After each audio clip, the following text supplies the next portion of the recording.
terbuka, ya. Terbuka itu artinya ya langsung terserah aja yang keluar dari responden gitu kan. Atau tertutup. Nah, tertutup juga nanti ada macam-macamnya, ada bidding game gitu kan. Kemudian juga ada yang yes or no gitu kan, yang hanya 2 pilihan. Misalkan kalau misalkan yang bidding game, misalkan berapa nih saudara mau membayar konservasi misalkan ya dari TNGHS misalkan ya, di kawasan TNGHS misalkan. Apakah misalkan 5.000 misalkan ya, ini untuk di wisata misalkan kawasan wisata di TNGHS misalkan ya, misalkan 5.000 per kunjungan, misalkan jawabnya iya mau gitu kan, 5.000 misalkan, iya pilih 5.000. Terus kita naikkan lagi misalkan, oh 5.000 bersedia ya Pak gitu kan. Kalau misalkan 10.000 boleh 10.000 juga gitu kan, karena ini saya ini sangat menikmati sekali gitu kan jasa lingkungan di sini, khususnya wisata misalkan ya, dan saya rutin misalkan sebagai tempat refreshing dan seterusnya misalkan ya, dan ini juga sangat bagus untuk menjaga misalkan ya kualitas ketersediaan air, yang pencegah longsor dan seterusnya misalkan. Kalau 15.000 bagaimana Pak misalkan? Oh kalau 15.000 tidak misalkan ya, kayaknya kemahalan kalau 15.000 misalkan. Nah berarti stop di 10.000 ya, karena WTP itu kan nilai maksimum, ya kan? Nilai maksimum yang bersedia dibayarkan, gitu kan? Nah, jadi itu kalau misalkan bidding game, misalkan. Atau bisa juga kita dichotomous choice, misalkan kita langsung responden yang 10 responden pertama, misalkan kita tanya, Bapak apakah mau membayar Pak kalau misalkan konservasinya Rp5.000 per 1 kali kunjungan? Iya, tidak. Iya, misalkan. Udah selesai. Gitu ya. Nanti setelah dari responden 11 ke 20, kita tanya untuk yang 10.000 misalkan ya. Apakah Bapak mau bayar bersedia kontribusi gitu kan, berupa membayar untuk konservasi gitu kan, sebanyak 10.000 misalkan per kali kunjungan misalkan. Jadi seperti itu. Jadi macam-macam tuh, ada banyak macam-macamnya. Tapi itu diucapkan secara langsung. Ya, nah itu yang disebut dengan ini state ini ya tadi. Nah, kalau reveal itu tidak secara eksplisit tadi ngomong mau bayar 5.000, mau bayar 10.000 ya. Tapi itu terungkap gitu kan. Jadi terungkap misalkan katakanlah wisata ya. Nanti kita lihat tuh contohnya di wisata. Bukan tadi dengan bertanya seperti itu ya, tetapi dengan pendekatan yang lain. Pendekatannya apa? Misalkan dari kalau TCM kan travel cost method gitu ya, dari biaya perjalanan. Jadi kita tanya tuh biaya perjalanannya misalkan dari rumah sampai ke tempat wisata gitu kan, berapa biaya yang dikeluarkan sampai balik lagi ke rumah gitu kan, gitu. Baik yang di dalam kawasan wisata maupun di luar kawasan wisata. Misalkan di tengah perjalanan dia beli bensin misalkan, ya itu kita hitung, tapi kan di luar kawasan. Atau misalnya dia beli makan di tempat wisata, kawasan wisata, ya berarti kan di dalam kawasan. Dan seterusnya, semua kita detailkan tuh macam-macam biayanya, kita totalkan, ya. Nanti setiap responden kita input gitu kan. Kemudian kita buat modelnya dulu, gitu kan, model permintaan ya, model permintaan yang mana Y-nya itu ya atau variabel endogennya itu adalah tadi jumlah jumlah kunjungan. Nanti biaya perjalanan itu menjadi salah satu variabel eksogen. Salah satu ya, berarti artinya banyak variabel lain yang harus kita masukkan juga. Nah, nanti kita lihat ya dari koefisien tersebut. Nanti ada formulanya, sehingga nanti dari situlah terungkap berapa nilai dari wisata tersebut gitu. Ya, jadi pendekatannya misalkan dari wisata tadi biaya perjalanan. Atau bisa juga misalkan nilai dari atribut lingkungan itu dari harga lahan misalkan, harga lahan atau harga rumah ya. Nah, itu ada yang nanti namanya hedonic price gitu. Nah, itu juga sama. Ya, nanti kita lihat tuh variabel-variabel yang mempengaruhi dari harga lahan tersebut. Nah, Bu, mohon kita maaf, lihat Bu. ya. Saya mohon izin untuk dijadikan co-host untuk merecord juga, Bu. Oh ya ya, baik-baik. Sebentar. Terima kasih, Bu. Ya ya. Mohon maaf lupa ya.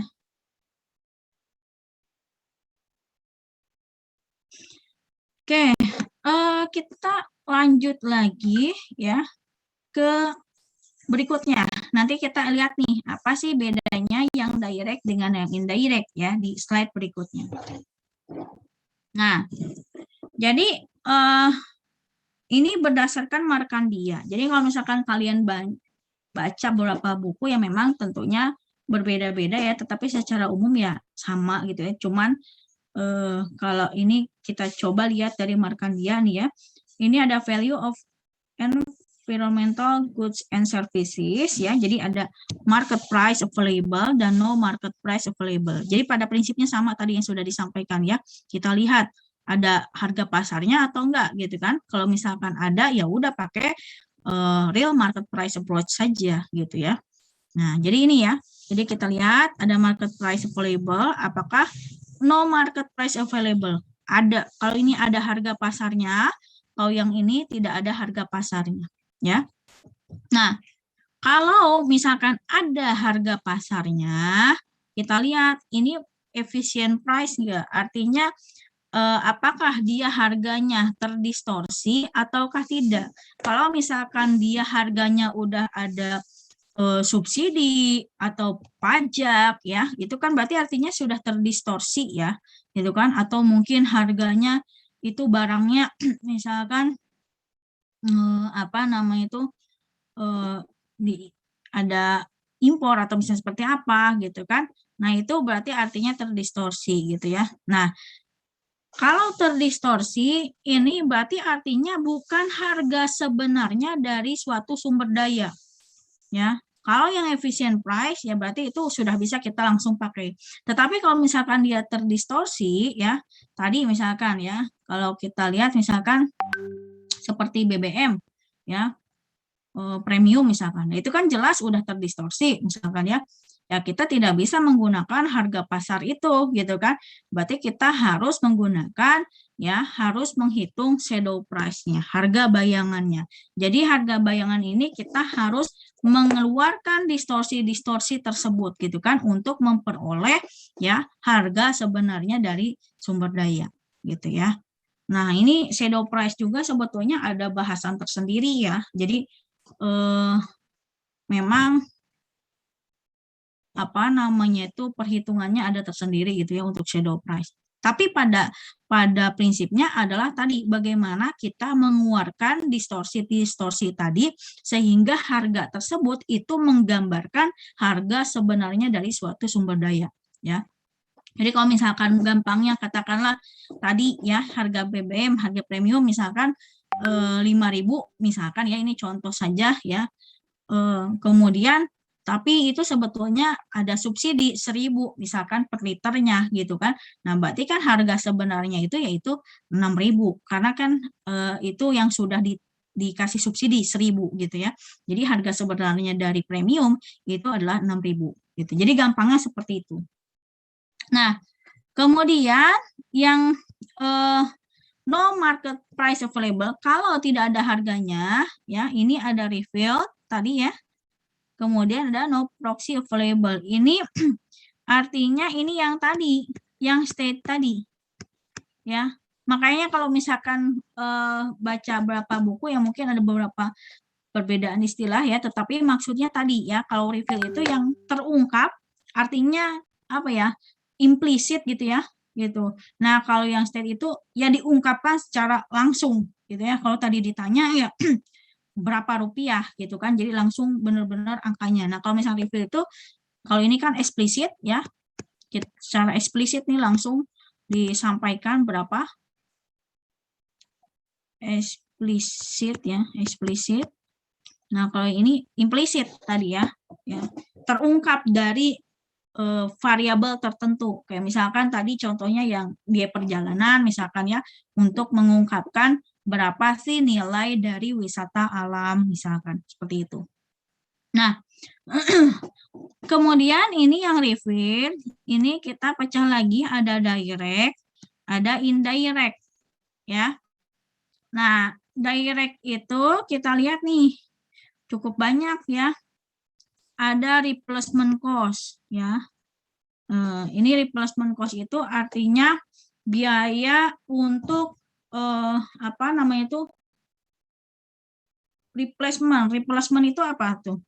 Kira-kira apa replacement? Mengganti ya. Replace, menggantikan. Jadi misalkan contohnya yang paling banyak dicontohkan itu katakanlah mangrove ya. Mangrove itu salah satu layanan dari ekosistemnya apa? Misalkan mencegah terjadinya abrasi ya. Salah satu layanannya misalkan mencegah terjadinya abrasi. Nah, kalau semisal katakanlah mangrove itu rusak ya atau tidak ada ya, fungsi dari pencegah abrasi itu apa? Tapi yang artificial, yang buatan manusia ya. Teknologi apa nih gitu kan yang bisa menggantikan fungsi menahan abrasi dari si mangrove ya. Contohnya apa? Misalkan yang banyak dicontohkan adalah tanggul misalkan ya. Istilah bahasanya apa ya? Ya yang gampangnya tanggul lah gitu ya. Kita buat tanggul sepanjang misalkan berapa mil misalkan ya. Nah, kita buat gitu kan. Atau berapa kilometer misalkan ya. Nah, artinya ya, kalau misalkan kita buat tanggul itu juga bisa menahan abrasi. Tapi itu buatan manusia gitu ya. Nah, tapi fungsinya menyamai walaupun ya mungkin tidak akan sama persis gitu ya. Tetapi secara fungsinya ya teknologinya misalkan ya menggunakan itu ya. Jadi ini artificial nih ya buatan manusia.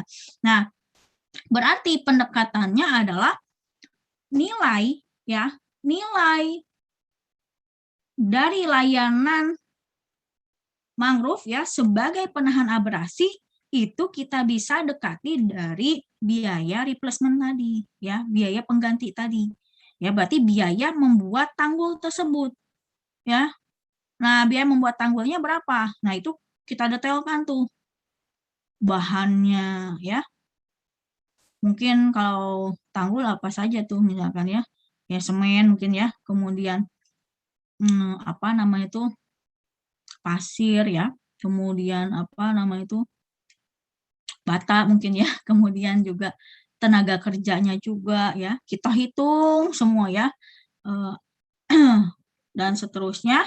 Nah, itu adalah nilai ya. Tapi ingat nih ya, ini nilai itu baru dari satu layanan, dari satu ekosistem mangrove, dari suatu ekosistem mangrove ya. Nah, itu replacement cost ya. Nah, kemudian ada cost of illness ya. Cost of illness ini adalah biaya kalau sakit ya. Katakanlah apa ya, fungsi kalau misalkan untuk menyerap apa ya, untuk polusi udara misalkan ya, pohon apa kawasan hutan misalkan ya, atau katakanlah RTH lah misalkan ya, ada RTH gitu kan. Nah, ada perumahan misalkan ya, kemudian juga ada pabrik misalkan ya, kemudian ada RTH misalkan. Nah, ini RTH ini bisa membantu misalkan ya menyerap polusi udara dari si pabrik tersebut gitu ya. Gitu, eksternalitas negatifnya gitu. Nah, ketika misalkan si RTH itu rusak ya atau misalkan tidak rusak misalkan ya, maka kan ada layanan yang hilang gitu ya. Ada layanan yang hilang. Jadi atau ini sebenarnya tidak mesti rusak sih gitu ya. Artinya seandainya ya, seandainya bisa juga ya seandainya itu fungsi itu tidak ada ya atau hilang, ya, maka misalkan ya, maka apa yang akan terjadi? Yang akan terjadi misalkan ya tadi polusinya artinya tidak banyak yang bisa diserap gitu kan oleh si RTH tersebut gitu kan. Sehingga apa yang terjadi akan banyak masyarakat yang sakit gitu ya. Akan banyak masyarakat yang sakit misalkan ya. Kemudian artinya kalau bisa banyak yang sakit, maka di situ ada cost ya, ada biaya atau cost of illness di sini ya. Gitu. Kemudian ada substitute price ya, biaya pengganti. Biaya pengganti bukan di sini nih. Ini kalau ini harga substitusi. Harga ya, harga substitusinya. Jadi substitusinya apa sih? Penggantinya apa gitu kan? Alternatifnya apa gitu ya. Tapi ini yang bukan bukan artifisial ya gitu. Nah, itu substitusinya apa gitu. Nah, itu nanti kita bisa dekati dengan harga substitusinya ya. Nah, ini ada shadow project. Kalau shadow project itu ya misalkan tadi ya dengan biaya restorasi ya atau rekonstruksi ya. Jadi ini biaya dari project untuk apa tadi ya, merestore ya dari si ekosistem tadi gitu ya. Kemudian opportunity cost ya. Kalau ini ya jelas ini adalah the second best ya, the second best gitu kan, alternatif kedua terbaik gitu kan, kalau misalkan itu tidak menjadi ekosistem tersebut gitu ya. Jadi kalau misalkan ada suatu hamparan hutan misalkan ya, nah itu kalau misalkan bukan hutan, itu alternatif lainnya itu apa gitu kan, apakah pertanian misalkan ya, atau apakah pertanian kentang misalkan atau apa gitu ya. Nah, itu second base-nya apa gitu kan, yang punya nilai tertinggi kedua gitu kan. Nah, itu opportunity cost-nya. Nah, kemudian ada lagi productivity loss. Nah, ini juga kaitannya biasanya dengan illness ya, dengan kalau dia sakit. Kalau dia sakit ya maka di situ ada kehilangan produktivitas gitu kan, ada output yang hilang karena ya tadi ya, orang tersebut sakit sehingga tidak bisa bekerja gitu kan, sehingga kan dia tidak bisa menghasilkan output ya. Kemudian ada human capital cost ya.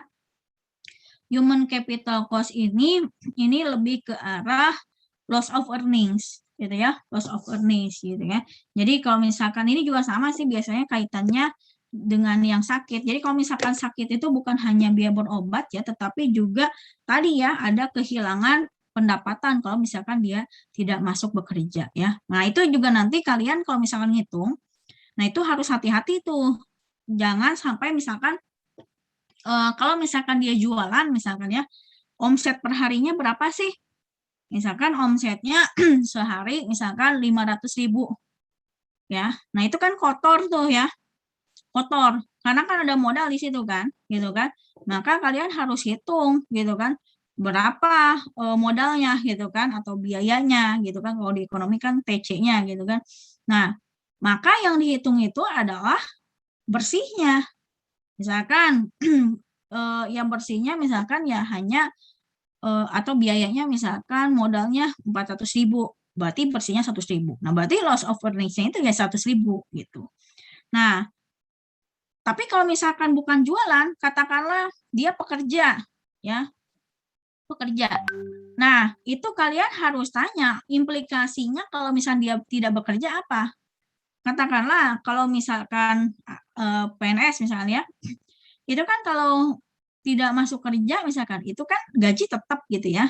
Tetapi apa yang hilang?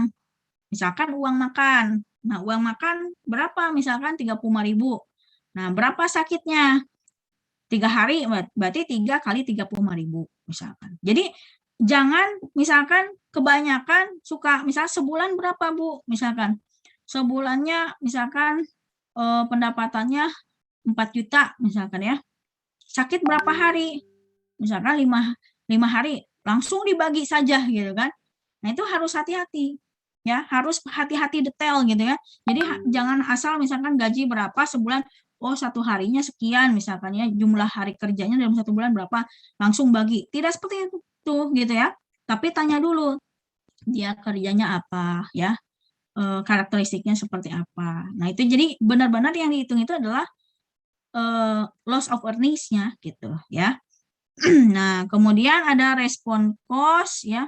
Nah ini biaya responnya. Nah ini emang agak mirip-mirip nih ya dengan apa namanya itu dengan shadow project gitu ya. Tapi ini lebih ke apa ya, responnya gitu ya. Ketika ada misalkan suatu kerusakan maka tentu akan ada respon di situ. Nah, tergantung responnya seperti apa. Nah, itu ada biaya yang timbul misalnya ya. Apakah itu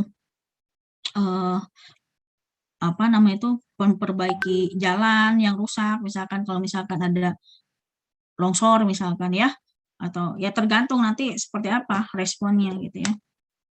Kemudian ada aid cost ya, biaya bantuan ya, kemudian ada cost price. Ini sih jarang ya, sebetulnya jarang ya.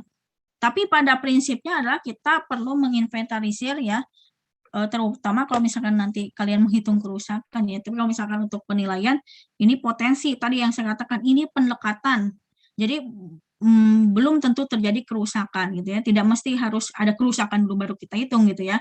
Tetapi kita mendekati ya. Kalau semisal itu rusak ya atau hilang jasanya, maka apa yang akan terjadi gitu kan. Nah, itu yang pendekatannya itu gitu ya. Nah, kalau indirect proxy itu tadi yang sudah disinggung nih, ada travel cost, TC. Ya, nah ini juga nanti ada jenisnya lagi nih, ada individual, ada zonal ya. Kalau individual itu kita banyak primer, kalau zonal itu kita banyaknya sekunder ya. Jadi tidak perlu mengandalkan banyak data primer, tapi lebih banyak datanya sekunder gitu ya. Tapi balik lagi kalau data sekundernya tidak tersedia juga kan jadi bingung juga. Kalau yang primer memang kita butuh waktu ya lebih lama gitu ya, butuh tenaga lebih banyak effortnya, tetapi jelas pasti ada gitu kan. Kalau yang sekunder kan tergantung daerahnya apakah dia datanya punya atau enggak. Nah ini TC tadi yang saya katakan, yang saya ceritakan ini pendekatannya adalah biaya perjalanan ya. Nanti di sini itu ya, nah biasanya nanti ada functionnya. Jadi nanti kalian buat model dulu, kalian buat regresi. Jadi kalau misalkan kalian udah dapat belum tuh ya ekonometrika gitu ya. Nah nanti kalian menggunakan mengaplikasikan itu gitu ya. Nanti ada TC ya, di kita ini TCM ini nanti di sini kita pakai model fungsi permintaan dulu gitu ya. Nanti ada Y-nya, Y itu adalah jumlah kunjungannya. Nanti di sini intercept-nya ya, ini slope-nya. Kemudian misalkan ini tadi B1TC. Nanti ada, jadi ini adalah jumlah kunjungan ya. Jumlah kunjungan karena kan ini fungsi permintaan nih. Ini TC ya, kemudian ini cost ya. Kemudian ada misalkan apalagi nih, misalkan pendapatan ya, pendapatan si respondennya ya, tergantung dari income-nya misalkan ya, kemudian ditambah misalkan kualitas lingkungan di lokasi wisatanya misalkan ya, kemudian ditambah lagi apa namanya itu lokasi substitusinya, wisata substitusinya misalkan ya, ditambah lagi misalkan usia, bisa jadi kan kalau wisata itu tergantung dari macam-macam kan jenis wisatanya gitu dan seterusnya. Jadi kita nanti buat model ini ya. Nanti setelah itu nanti kita tujuan utamanya adalah memperoleh slope ini. Nanti dari slope ini kita bisa mendapatkan nilai ya surplus konsumen. Ya, surplus konsumennya berapa. Nah, ini nanti yang akan menjadi dasar jadi nilai wisata. Nilai ekonomi dari wisata gitu. Ya. Jadi ini baru satu item gitu ya. Nah, kemudian ada hedonic price tadi yang sudah saya singgung juga. Kalau ini juga sama nih ya. Nah, kalau ini memang agak sedikit lebih panjang tahapannya ya, karena menggunakan regresinya 2 kali gitu ya. Nah ini kalau yang ini Y-nya itu adalah harga lahan ya, harga lahan ya, bisa harga lahan, bisa harga rumah ya, atau properti, tergantung mana yang akan kita nanti dekati gitu ya. Gitu.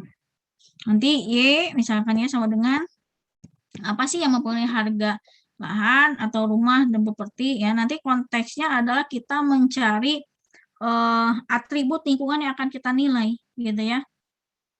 Jadi di ini dianalogikan kalau misalkan harga ya, harga misalkan kalau harga rumah gitu kan, harga rumah itu kan terdiri atau dipengaruhi ya dari banyak faktornya gitu kan, dari luas rumahnya misalkan ya, atau luas lahannya, kemudian jumlah jendelanya misalkan ya, jumlah kamarnya, jumlah kamar mandinya misalkan, garasi dan seterusnya gitu ya. Atau mobil gitu kan, kayak harga mobil juga kan harga itu tergantung dari misalkan mesinnya gitu kan, cc-nya gitu ya, kemudian jumlah kursinya misalkan gitu ya. Jadi artinya nanti kita melihat nih faktor-faktor yang mempengaruhi di sini gitu kan.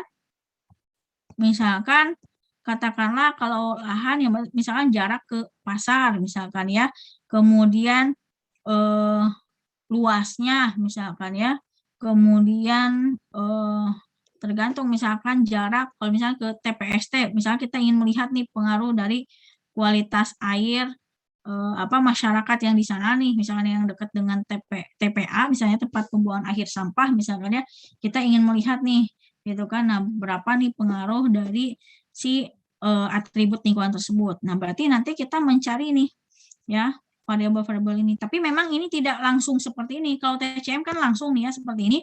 Kalau ini kita ada dua tahapan ya, jadi agak panjang gitu ya. Tetapi pada intinya adalah kita ingin melihat ya nilai ya pengaruh dari atribut lingkungan terhadap harga. Nah, harga ini kan kita punya datanya.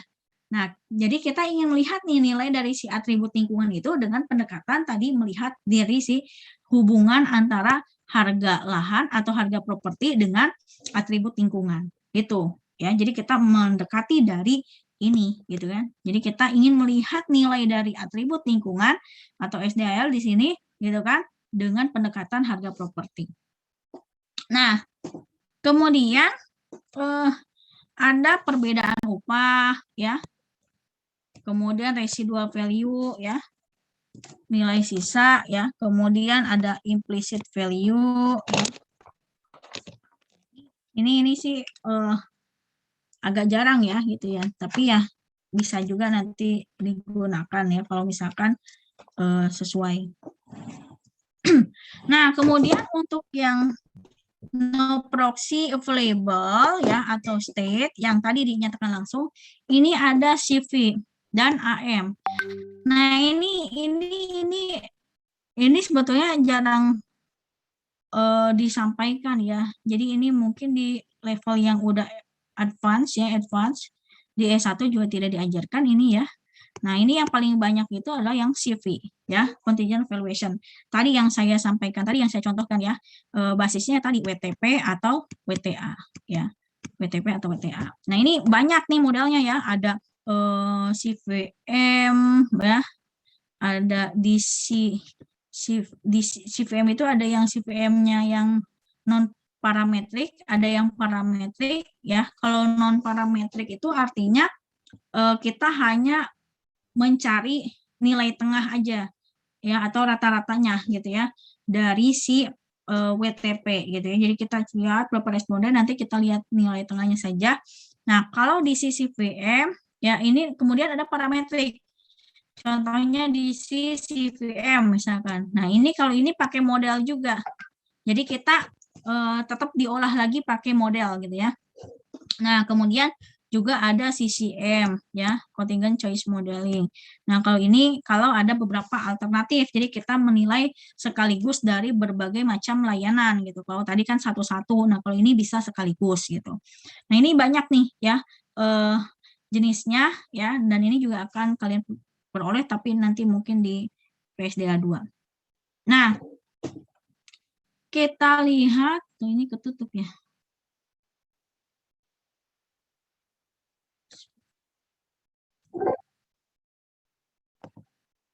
Nah, ini barang atau jasa lingkungan ya. Ini kalau tadi Markandia nih ya, kalau tadi kan Markandia. Nah, kalau yang ini ada lagi Dickson and Bojo ya, 1988. Wah, ini udah sangat lama ya. Pasti kalian belum lahir ini ya. Nah, ini ada perubahan produksi ya, dapat terukur ya. Kalau iya, maka kita lanjut ke bawahnya ya. Apakah harga pasar tersedia? Jika iya, maka gunakan pendekatan perubahan produksi dengan harga pasar ya. Tapi kalau misalkan perubahan produksi tidak terukur ya, maka ini langsung ke perubahan kualitas lingkungan di sini ya. Nah, tetapi kalau misalkan perubahan produksinya dapat terukur tetapi harga pasar tidak tersedia, maka ini tadi ya, pasar pengganti ya, harga bayangan ya. Nah, ini apa nama itu? Kalau misalkan harganya tadi ya, harga pasar, harga bayangan. Ini sebetulnya ya relatif sama ya dengan yang tadi Markandia gitu kan. Kalau tadi kan efficient price sama distorsi price ya gitu. Nah, kalau yang terdistorsi maka dia pakai harga bayangan. Nah, kemudian kalau dia tidak dapat terukur perubahan produksinya, maka ini perubahan kualitas lingkungan nih ya. Habitat. Kalau habitat ini bisa opportunity cost, replacement cost, land value approach ya, atau HPM tadi ya. Kemudian ini CVM. Bisa juga CVM. Ya. Kualitas udara dan air, ada keefektifan biaya pencegahan ya. Jadi ini bisa pakai cost effectiveness-nya ya. Kalau ini pengeluarannya saja, kemudian biaya pergantian atau relokasi ya. Kemudian kalau kesehatan ya, kalau misalnya sakit ya berarti dia ada biaya pengobatan, kemudian ada kehilangan pendapatan ya, atau kematian, ada keefektifan biaya pencegahan atau modal manusia ya. Kalau rekreasi ini ada TCM, bisa juga CVM ya. Jadi rekreasi ya atau wisata itu bisa juga tidak mesti pakai TCM juga, bisa pakai CVM, bisa pakai CVM juga gitu ya. Karena mungkin kan kita balik lagi ya, tergantung dari karakteristik dan ketersediaan data di sana gitu ya. Nah, kalau misalkan katakanlah di sana baru potensial ya berarti kita tidak bisa pakai TCM, berarti pakai CVM gitu ya. Nah, ini secara umum sama sih ya dengan yang tadi yang Markandia tadi ya. Jadi yang si Dickson and Bojo ini secara umum ya sama gitu ya. Cuman memang kalau tadi kan yang pengelompokannya saja yang apa, cerita awalnya saja berbeda, tetapi macam-macam metodenya ya secara umum sama. Nah, kemudian ini metode real market price, ini pendekatan atau metode yang dapat digunakan untuk menilai aset barang dan jasa SDHL menggunakan harga pasar sesungguhnya ya, dapat dilakukan bagi SDHL yang diperjualbelikan di pasar ya.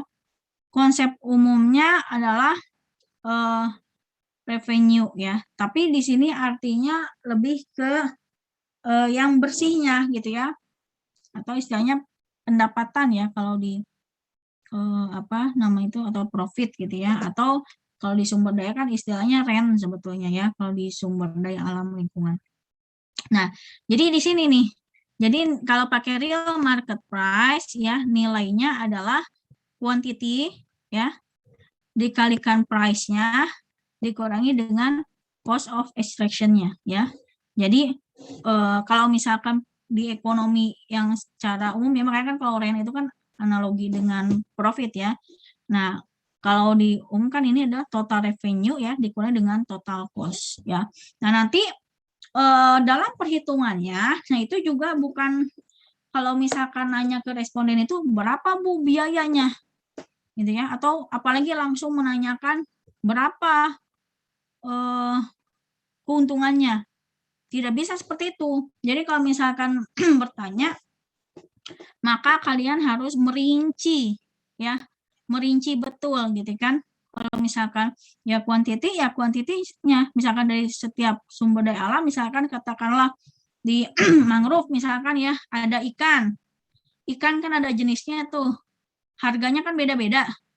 Nah, kalian tulis misalkan ikan apa nama itu, ikan A misalkan ya, ikan B, ikan C, dan seterusnya ya. Kemudian ada udang misalkan ya, itu dirinci satu-satu berapa jumlahnya ya, berapa harganya ya. Nah itu, jadi nanti kalau misalkan kalian melakukan perhitungan ya pakai real market price, maka ini harus ada didetailkan gitu kan, didetailkan. Jadi bukan hanya berapa Pak total jumlah ikannya ya, katakanlah adalah misalkan 1 kintal misalkan. Berapa Pak total penjualannya misalkan? Misalkan 5 juta ya. Jadi nggak bisa seperti itu, tapi kalian harus rinci. Oh, ikannya apa saja tuh Pak? Misalkan dari 1 kintal itu jenisnya ya. Nah, itu dirinci kalian. Berapa harga jual dari masing-masing ikan? Jadi itu harus dirinci ya. Termasuk biayanya ya. Biayanya, kalau misalnya ada biaya ekstraksinya ya. Nah, biaya ekstraksi. Nah, ini juga sama, biaya itu kan kita pecah ya. Kalau di ekonomi itu ada yang namanya total variable cost dan ada total fixed cost ya. Nah, ini harus kita pecah tuh ya. Ada yang masih ingat nggak apa bedanya TVC dengan TFC? Izin menjawab, Bu. Ya, halo. Seingat saya mengenai TVC dan Oh, TFC ini, Aditya. Oke. ya Bu, Tadi saya putus-putus ya. Sinyal apakah saya apa ya? kurang bagus Bu suaranya? Ah, ya, udah ada. Oh. Oke. Kalau TVC ini kan variable cost, yang mana variabel itu terdiri dari beberapa hal-hal yang mempengaruhi. Variable cost ini tidak selalu ada gitu, bisa dalam suatu hal itu ada, bisa dalam suatu hal itu tidak, jadi tidak terlalu ada. Nah, berbeda dengan fixed cost yang mana itu biaya yang selalu ada, yang selalu berperan dalam setiap produksinya yang ada atau yang menciptakan nilai atau sebuah produk tersebut. Seperti itu, Bu. Oke, boleh dicontohkan nggak Aditya? Kalau misal fixed cost tuh kayak mungkin biaya mesinnya Bu, listrik gitu yang selalu per bulan ada, kontrakan untuk apa kayak pabrik, pajaknya atau kontrakan yang dipakai per bulan gitu. Oke, Kalau variable cost oke, seperti bahan-bahan produksinya Bu, kalau mau tambah bahannya bisa lebih banyak kayak gitu Bu. oke. Baik, baik. Terima kasih Aditya. Ada satu orang lagi aja, satu orang lagi. Ada yang mau nambahkan nggak? Bedanya TVC dengan TFC.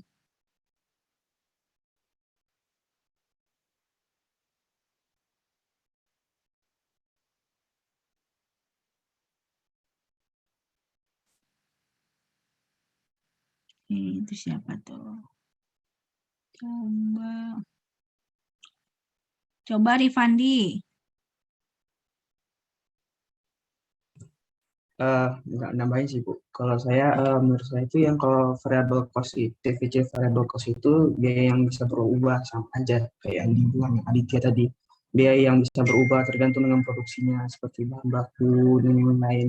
Nah sementara variable fixed cost itu harga yang total cost biaya yang tidak berubah-ubah gitu ya, seperti tadi itu biaya kontrak untuk pabrik mungkin, atau yang ya pokoknya yang tidak berubah lah, yang selalu segitu harganya. Oke. Kalau gaji itu masuk apa? Gaji itu menurut saya masuknya ke variabel karena Kenapa? karena uh, apa namanya karyawan itu kan masuk ke dalam faktor produksi, Bu ya. Jadi ya bisa berubah-ubah gitu. Kita butuh karyawan berapa, jadi ya berubah lagi nanti. Oke, ya. Baik, baik. Oke, makasih Rifandi.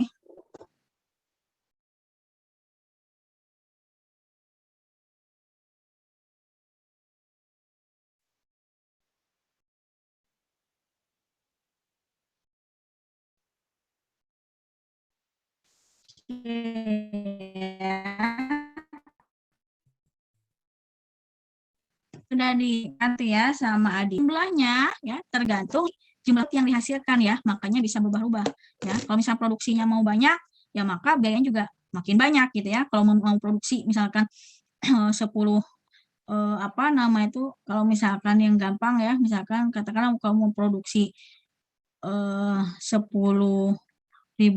unit mobil misalkan ya, dengan 100 unit mobil, ya jelas itu akan berbeda biayanya gitu ya. Nah, tetapi kalau fixed cost, nah itu tidak tergantung dari jumlah output ya. Mau produksinya 1.000, mau produksinya 10.000 ya, ya fixed cost-nya tetap segitu aja misalkan ya. Gitu. Biayanya tetap segitu-gitu aja. Misalnya tadi sewa ya, sewa bangunan misalkan ya. Gitu. Nah, itu ya berarti kalau misalkan katakanlah satu bangunan itu, misalnya satu pabrik itu misalkan ya, satu bangunan misalkan kapasitas maksimumnya 10.000 ya, tetapi kan kita sesuaikan permintaannya, misalkan mungkin hanya 5.000, 7.000 misalkan ya, atau 8.000. Nah, tapi maksimumnya bisa 10.000. Nah, tapi kan biaya sewanya tetap sama misalkan ya. Nah, kalau listrik misalkan ya, listrik itu ya tergantung apakah listrik itu dalam konteks apakah listrik itu menjadi salah satu jadi bahan baku utamanya atau tidak.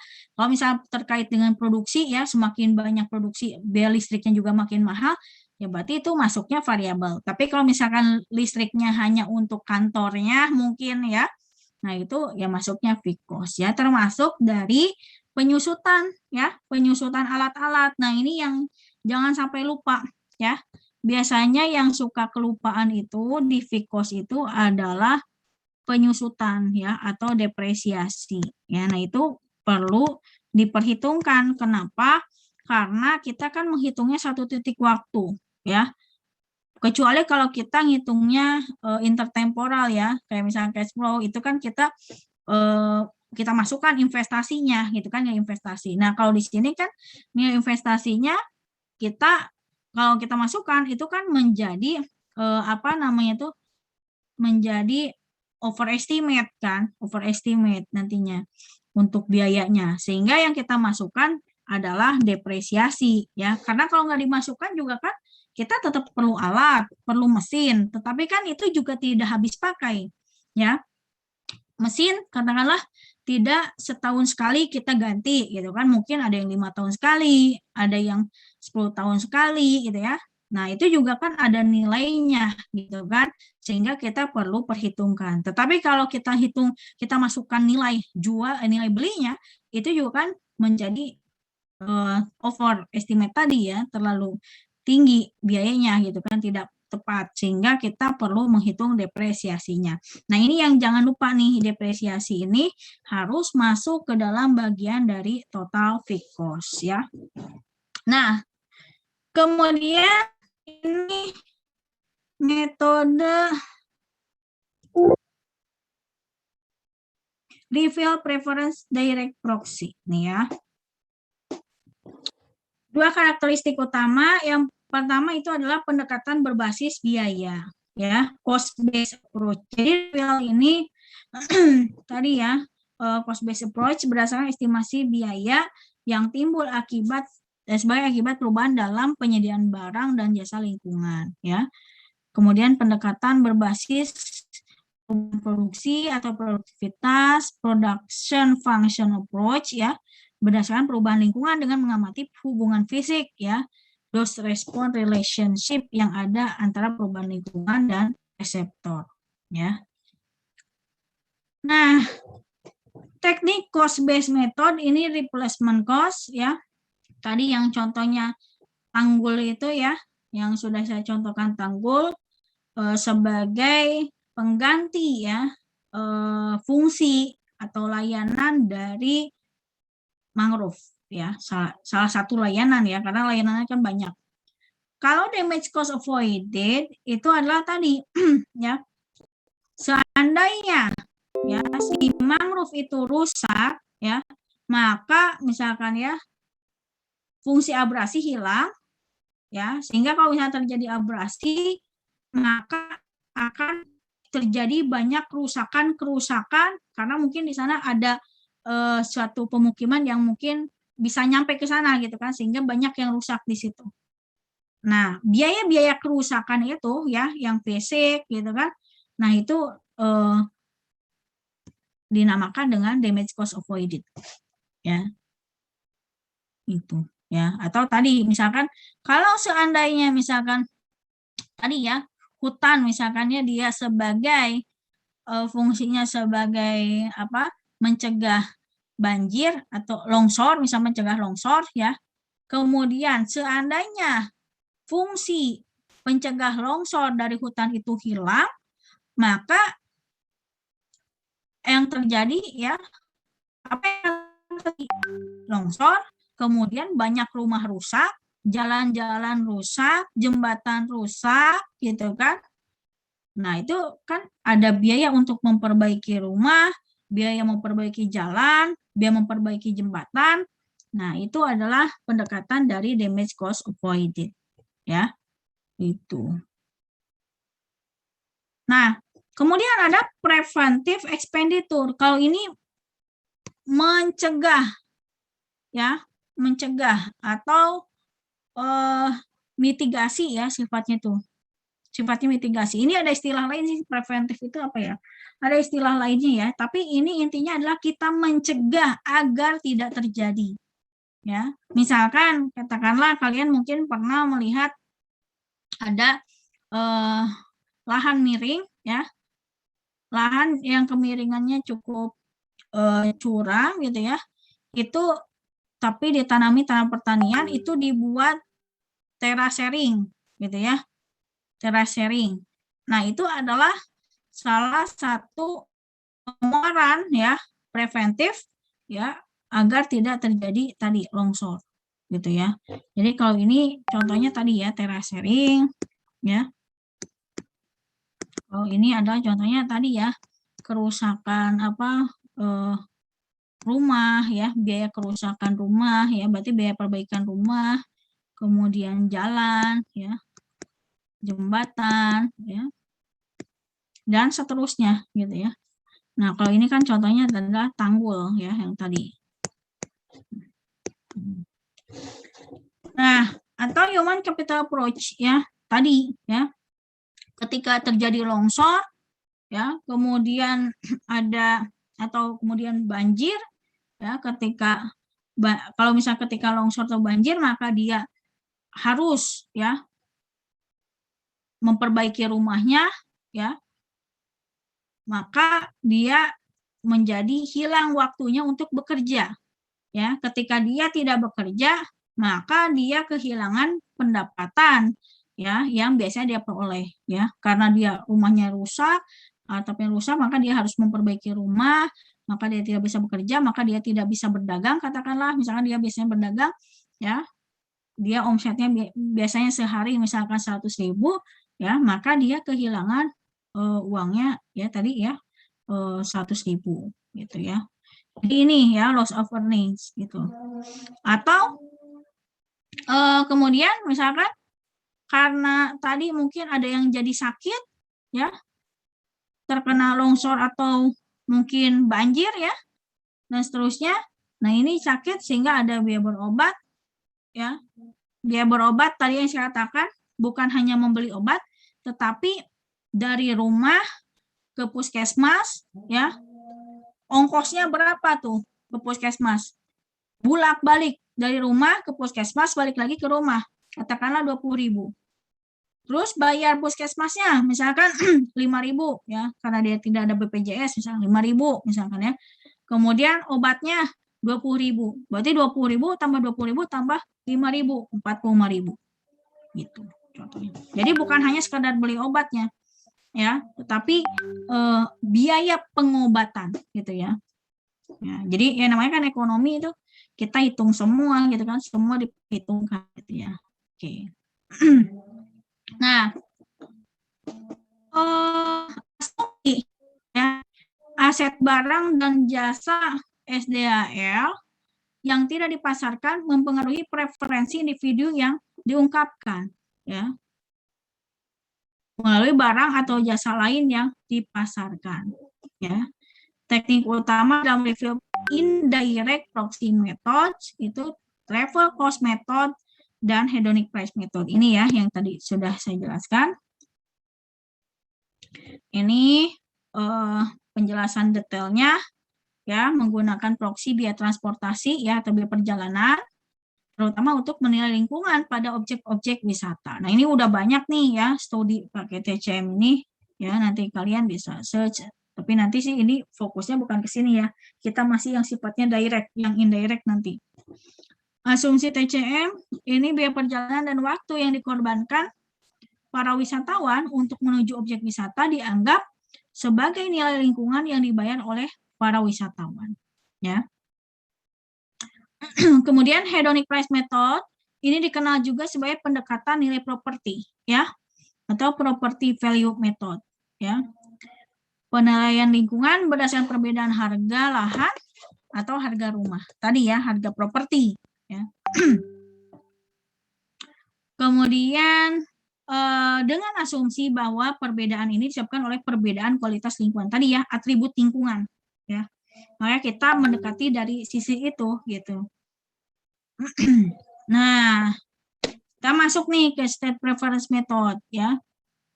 Pendekatan ini merujuk kepada berapa yang bersedia dibayarkan individu untuk mendapatkan suatu manfaat, ya, SDAL atau willingness to pay, atau berapa yang bersedia diterima sebagai kompensasi atas kerusakan SDAL atau WTA.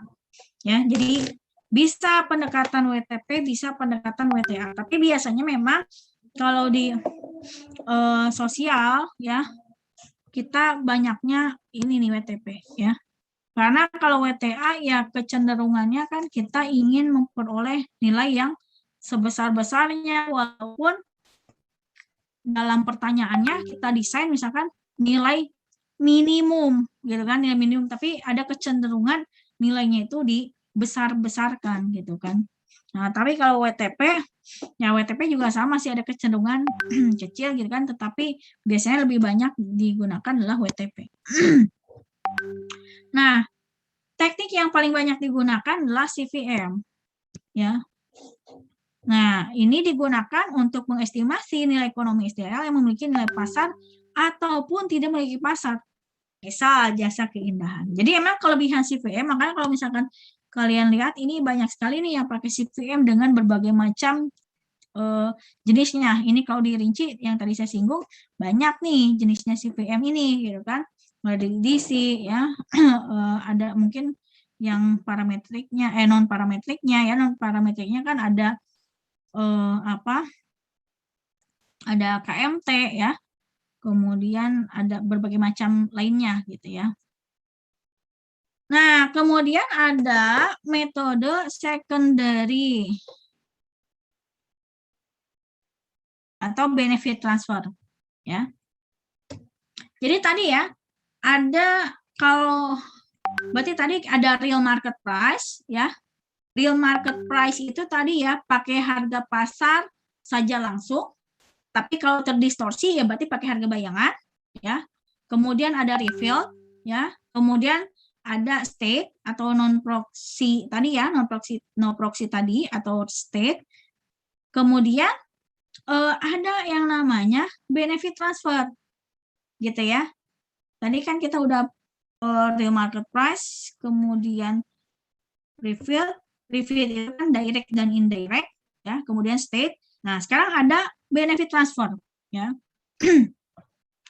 Apa itu ya?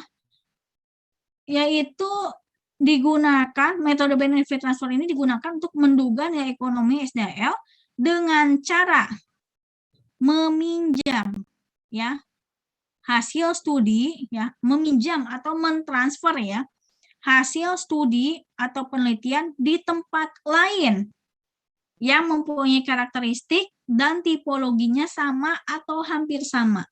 Jadi kita mentransfer, meminjam data yang sudah ada dari hasil penelitian sebelumnya. Misalnya kalian mau mengestimasi nih, gitu kan, berapa sih nilai dari kawasan mangrove, ya, ekosistem mangrove, mulai dari nilai pencegah abrasi, nilai penyerap karbon, kemudian misalkan nilai untuk habitatnya, ya, kemudian penyedia pakan ikan, ya, kemudian pemijahan ikan dan seterusnya. Nah, itu kan udah banyak tuh penelitian di tempat lain, ya.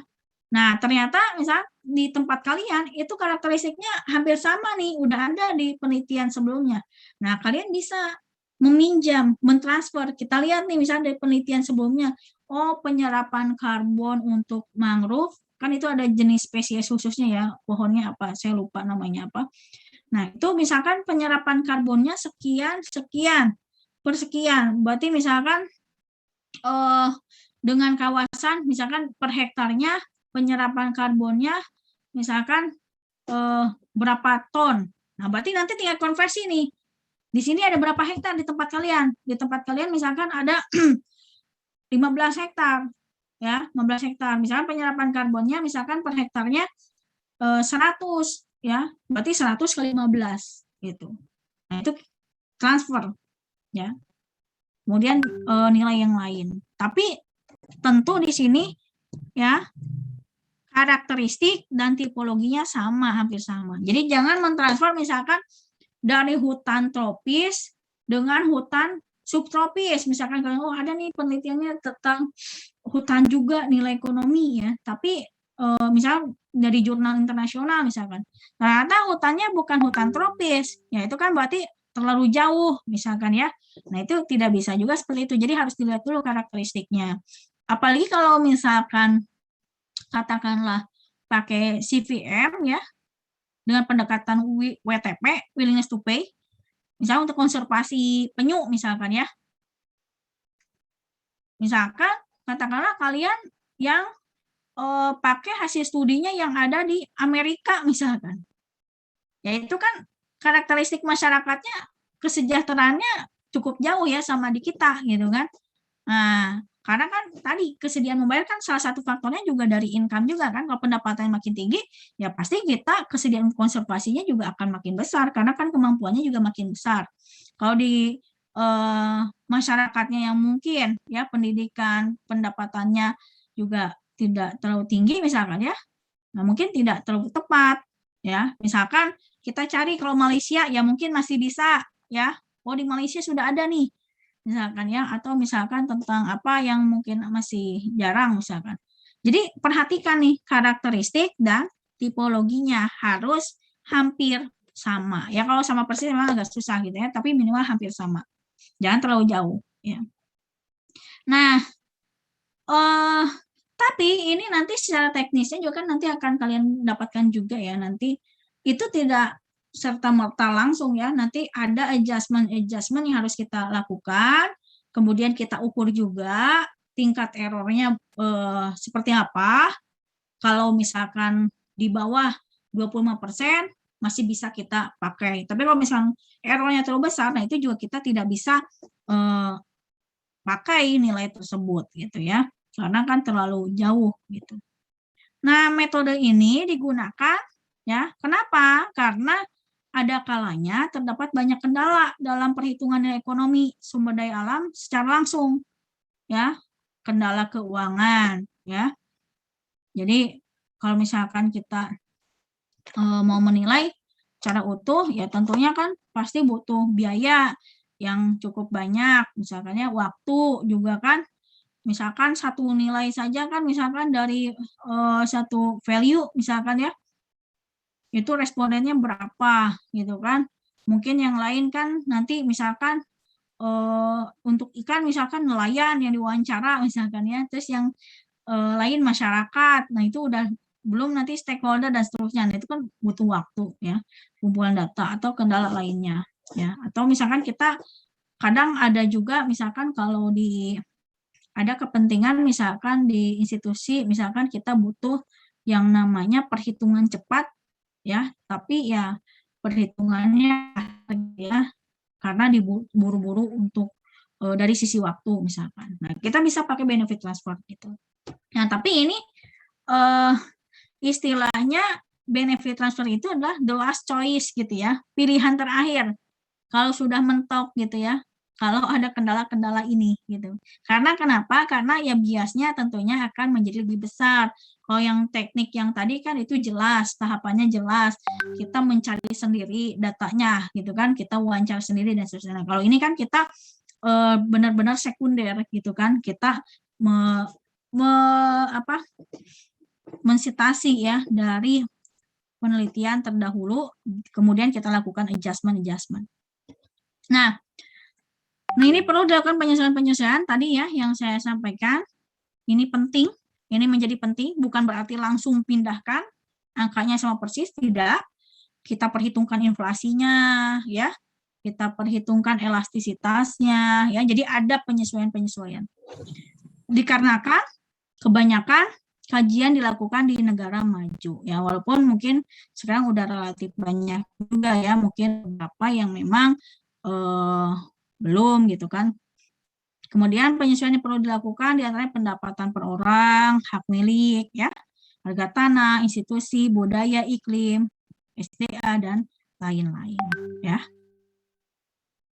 Nah, ini kita masuk ke bagian terakhir, tahapan penilaian ekonomi SDL. Tahap pertama, ya, penentuan daerah atau wilayah akan dievaluasi. Jadi tentukan dulu nih. Biasanya nanti tugasnya seperti itu ya di akhir biasanya di akhir mini projectnya ya biasanya nanti kan kalian melakukan penilaian ya atau evaluasi dari SDL. Nah, nanti kalian tentukan dulu ya, tentukan daerah atau wilayah yang akan dievaluasi ya. Biasanya yang pastinya di daerah kalian gitu kan karena akan menjadi lebih mudah kan gitu untuk segala prosesnya gitu kan karena nanti kan ada proses wawancara dan seterusnya gitu ya, secara mandiri tentunya.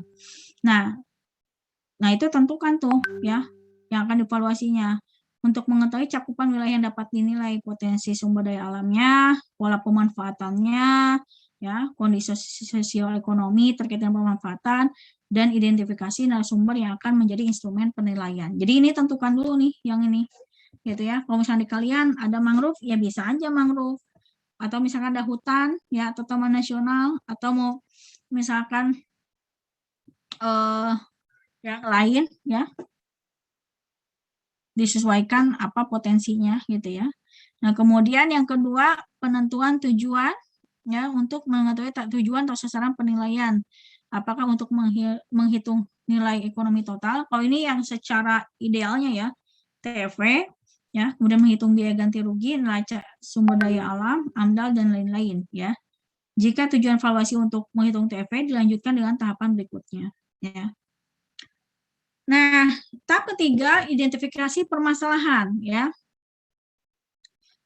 Kenapa? Karena tidak semua komponen SDL itu, ya, atau kerusakan lingkungan dapat dievaluasi karena berbagai keterbatasan. Jadi, kalau misalkan, ya tadi ya, yang disinggung di awal, maka perlu dibuat skala prioritas berdasarkan hasil identifikasi ya untuk kemudian bisa dibuat matriks kualitatif yang sesuai. Jadi ini ya, jadi yang disinggung tadi memang yang disebut total itu bukan artian benar-benar seluruhnya ya, tetapi tadi komponen yang si use value dan non use value dan tentunya tadi ya skala prioritas gitu kan karena ini kan adanya keterbatasan gitu ya, kalau ada keterbatasan. Nah, biasanya sih yang signifikan gitu ya, kalau misalnya tidak terlalu signifikan, nah itu biasanya bisa kita skip gitu ya. Tapi kalau misalkan yang signifikan, tentunya kita harus menjadi prioritas itu untuk dimasukkan ke dalam perhitungan TFW. Nah, ini nanti matriks kita buat ya, list servicesnya atau jasanya atau layanannya kita detailkan ya, mulai dari pengelompokannya tadi ya, yang direct, indirect, ya, atau tadi ya dari yang si directnya yang provisioningnya apa, ya, kemudian kulturalnya apa, ya regulatingnya apa. Nah, itu kita list dulu tuh apa saja. Nah, kemudian identifikasi jenis dan sebaran SDAL, ya, di mana SDAL bisa berada dalam berbagai bentuk ekosistem, ya. Tiap ekosistem memiliki fungsi yang berbeda, sehingga akan memiliki nilai yang berbeda, ya. Diperlukan identifikasi jenis dan sebaran dalam berbagai ekosistem tersebut. Lalu, setelah jenis dan sebaran SDAL diketahui, ya, fungsi dan manfaat, ya, kemudian pisahkan antara manfaat ekstraktif dan non ekstraktif. Nah, ini juga dibuat matriks. Jadi memang enaknya dibuat matriks gitu ya. Satu saja sebetulnya ya matriksnya, tapi mencakup tadi berbagai aspek tadi. Kemudian baru tahap 6 itu penentuan metode evaluasinya, ya. Setelah fungsi dan manfaat teridentifikasi, baru kita tentukan teknik yang paling sesuai digunakan untuk yang dibuat pada tahap 5 bisa ditambahkan kolom, ya, untuk menuliskan teknik evaluasi, tinggal ditambahkan masing-masing kolomnya gitu ya. Yang paling akhir yang metode evaluasinya ini atau tekniknya tadi, apakah pakai real market price, apakah real market price-nya apakah langsung harga pasarnya, ya, atau efficient price-nya tadi, ataukah perlu shadow price-nya kalau misalnya dia terdistorsi, ya, ataukah yang revealed indirect misalkan ya, direct apa indirect, kalau yang direct yang mana gitu kan, apakah replacement cost, apakah dia preventive cost, ya, ataukah dia apa yang lainnya gitu ya, disesuaikan nanti yang lebih tepat. Nah, itu nanti yang akan kalian peroleh satu persatu sebetulnya ya. Ini masih secara umum ya, gambaran dari teknik-teknik yang bisa digunakan dalam penilaian SDAL atau valuasi SDAL ya. Kemudian tahap 7 kuantifikasi data ya, pendekatan nilai pasar masih merupakan teknik valuasi yang paling mudah, namun membutuhkan data kuantitatif masing-masing fungsi SDAL yang akan dinilai. Luasan, tentu harus tahu ya luasannya ya. Penambahan atau pengurangan produktivitas, ini kalau pakai productivity approach ya pendekatannya. Kemudian kuantifikasi dapat dilakukan dalam menggunakan berbagai pendekatan. Untuk valuasi fungsi SDAL yang non-ekstraktif, juga perlu data kuantitatif yang sesuai dengan teknik valuasi yang digunakan. Jadi hal-hal yang mendasar ini ya tentu kalian harus ketahui ya, luas. Kalau misalnya mau menghitung mangrove, ya luas ya harus tahu gitu kan. Hutan juga sama gitu ya, sama seperti itu. Jadi ini hal yang mendasar itu ya, atau keragaan umum dari SDAL ini ya tentu kalian harus ketahui ya. Kemudian tahap 8 ini valuasi fungsi atau manfaat SDAL, di mana valuasi ekonomi didapat dengan cara mengkalikan data kuantitatif dengan nilai moneter ya. Nah, ini referensinya ya. Oke. Baik, terima kasih. Itu sih materi yang untuk hari ini ya, yang bisa di-share. Oke. Baik, ada yang mau ditanyakan? Ada yang mau ditanyakan dulu? Ya, silakan. Bu, saya ingin menanyakan mengenai hedonic price method tadi, Bu. Ya. Di slide itu dikatakan bahwa dikenal juga sebagai pendekatan nilai properti. Nah, kalau di penilaian properti kan biasanya juga melihat dari sisi aksesibilitas, kemudian faktor-faktor fisiknya gitu ya, Bu. Kalau di metode ini juga mempengaruhi juga nggak, Bu? Terima kasih. Ya, baik, Cairina ya. Oke, ya betul, aksesibilitas juga diperhitungkan sebagai salah satu faktor ya. Jadi pada intinya sih sebetulnya kita dalam membuat model ya, kita mencoba ya, mungkin kalian sudah dapat di ekonometrika ya, kita harus mengidentifikasi ya faktor-faktor atau variabel-variabel yang mempengaruhi dari harga properti tersebut. Ya, kita coba masukkan semua ya, termasuk yang tadi ya aksesibilitas dan seterusnya, itu menjadi salah satu faktor gitu ya. Karena kan kalau misalkan kita buat model misalkan ya, model itu kan artinya kan kita ingin melihat kalian bayangkan kalau misalkan katakanlah variabel harga properti misalkan ya, atau misalkan harga rumah misalkan ya, dipengaruhi oleh katakanlah hanya satu variabel, katakanlah luasan misalkan ya dengan kualitas udara misalkan 2 saja. Tidak mungkin kan kalau misalkan hanya dipengaruhi oleh luas dan kualitas lingkungan saja gitu kan. Pasti modelnya itu biasnya ya atau errornya mungkin lebih besar ya. Nah, kita mencari model yang terbaik. Ya, yang mana variabel-variabel yang diduga ya itu mempengaruhi harga tersebut, maka kita coba masukkan selengkap mungkin. Ya, tapi balik lagi sih sebetulnya kalau misalkan dalam model itu juga tidak mudah ya. Pasti kalian kan juga udah dapat kali ya di ekonometrik. Artinya konsekuensinya gini, kalau misalkan kita memasukkan banyak variabel, ya idealnya kan pasti banyak variabel nih ya, gitu ya.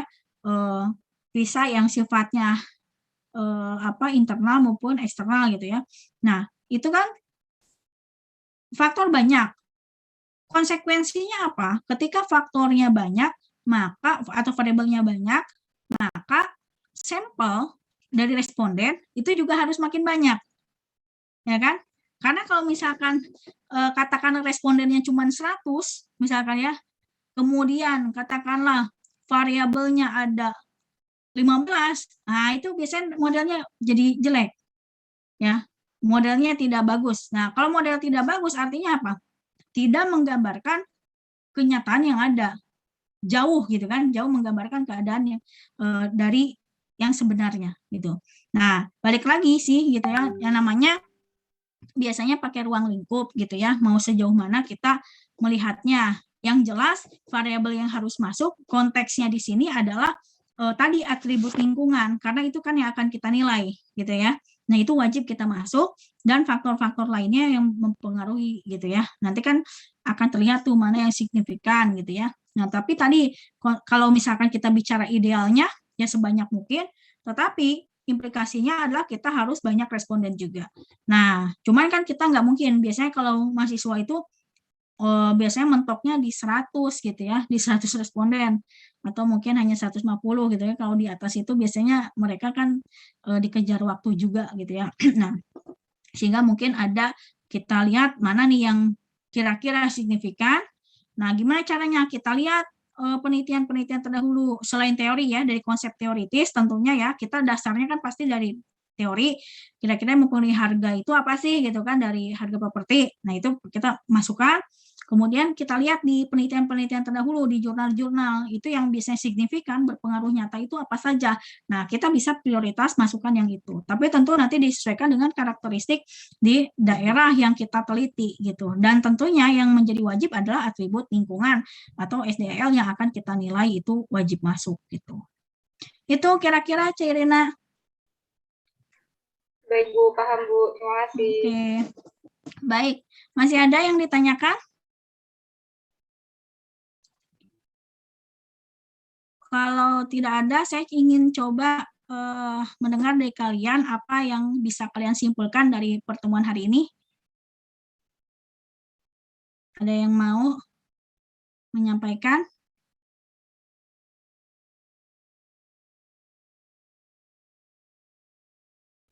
Kira-kira coba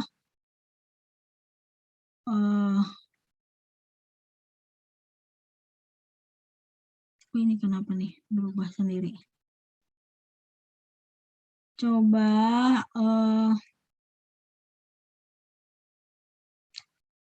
Muhammad Al-Iqbal.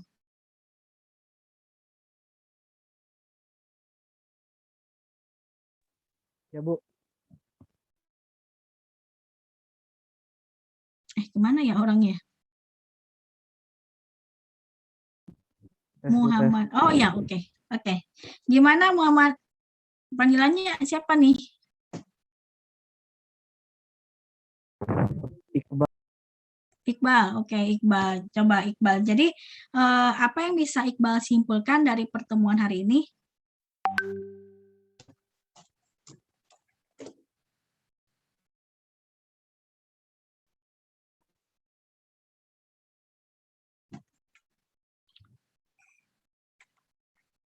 Bagaimana Bu? Agak ini Putus-putus. Oke. Apa yang bisa disimpulkan dari pertemuan hari ini?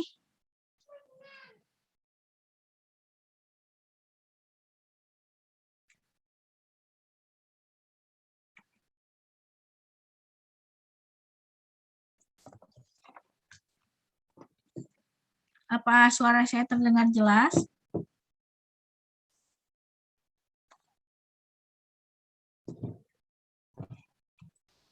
Coba.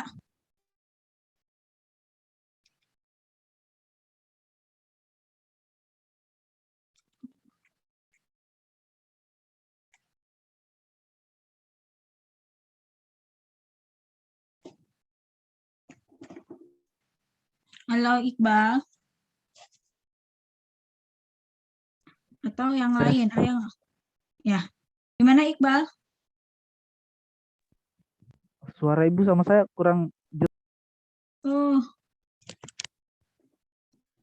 Oke. Coba yang lain ya.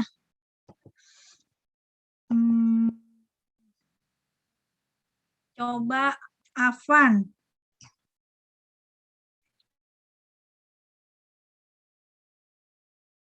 Baik, yang bisa disimpulkan dari pertemuan kali ini itu mungkin yang pertama yaitu mereview dari konsep nilai ekonomi dari total SDAL itu ada yang use value dan use value.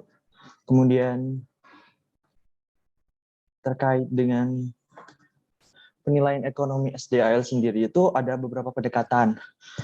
Misal pendekatan real market price approach, kemudian ada pendekatan non-marketnya. Nah, untuk pendekatan non-market sendiri itu ada data dari observasi pasar atau revealed preference. Revealed preference ini nanti dibagi-bagi menjadi dua, yaitu revealed preference direct proxy method dan revealed preference indirect proxy method. Kemudian pendekatan non-market selanjutnya yaitu ada stated preference. Nah, ada beberapa pandangan atau pikiran dari beberapa buku, misalnya Markandia, itu ada yang secara umum sama, tetapi hanya beberapa yang berbeda. Seperti pandangan awalnya, sama-sama di dalamnya terdapat travel coach method dan GVM. Kemudian untuk metode real market price itu konsep umumnya mengacu pada revenue atau nilai SDAL. Nah, revenue itu didapat dari jumlah SDAL dikali harga SDAL, kemudian dikurangi dengan biaya ekstraksinya. Kemudian untuk biaya, yang metode biaya itu ada teknik replacement cost. Nah, itu replacement cost yaitu seperti membuat tanggul tadi. Untuk damage cost avoided itu misalnya dari kerusakan rumah. Kemudian untuk preventive expenditure tadi itu seperti pembuatan tracering, atau human capital approach dari cost elimination itu biaya pengobatan atau ongkos bolak-balik. Kemudian ada beberapa teknik lain seperti travel cost method dan hedonic price method. Untuk pendekatan yang terakhir atau paling kalau bisa yang paling akhir digunakan yaitu adalah benefit transfer. Nah, itu digunakan jika ada kendala seperti keuangan, waktu, pengumpulan data, atau kendala lain. Nah, itu caranya meminjam atau memakai hasil studi penelitian tempat lain dengan karakteristik dan tipologi yang sama menggunakan penyesuaian-penyesuaian tertentu gitu, Bu. Untuk tahapan penilaian sendiri, yaitu tahapan yang pertama itu penentuan daerah atau wilayah yang akan dievaluasi. Kemudian tahap 2 itu penentuan tujuan atau menggunakan untuk total economic value atau neraca SDAL dan lain-lain. Kemudian yang ketiga yaitu ada identifikasi permasalahan. Yang keempat ada identifikasi jenis dan sebaran SDAL. Yang kelima ada identifikasi fungsi dan manfaat SDAL. Dan yang Yang keenam, penentuan metode evaluasi. Yang ketujuh ada kuantifikasi data, dan yang terakhir ada evaluasi fungsi atau manfaat SDAL. Sekian Bu, terima kasih. Oke, terima kasih Afan ya. Bagus sekali tadi simpulannya ya. Tapi cukup panjang ya, tapi tadi jelas saya rasa ya sudah clear ya. Oke, kalau begitu untuk Zoom-nya ya kita akhiri, tapi kalau misalkan masih ada pertanyaan dipersilakan saja ya, disampaikan saja di WA group kalau misalkan ada yang masih kurang clear ya. Tapi untuk Zoom-nya kita akhiri dulu ya. Sampai sini saya akhiri ya, saya tutup. Assalamualaikum warahmatullahi wabarakatuh. Waalaikumsalam. Waalaikumsalam Terima kasih Bu.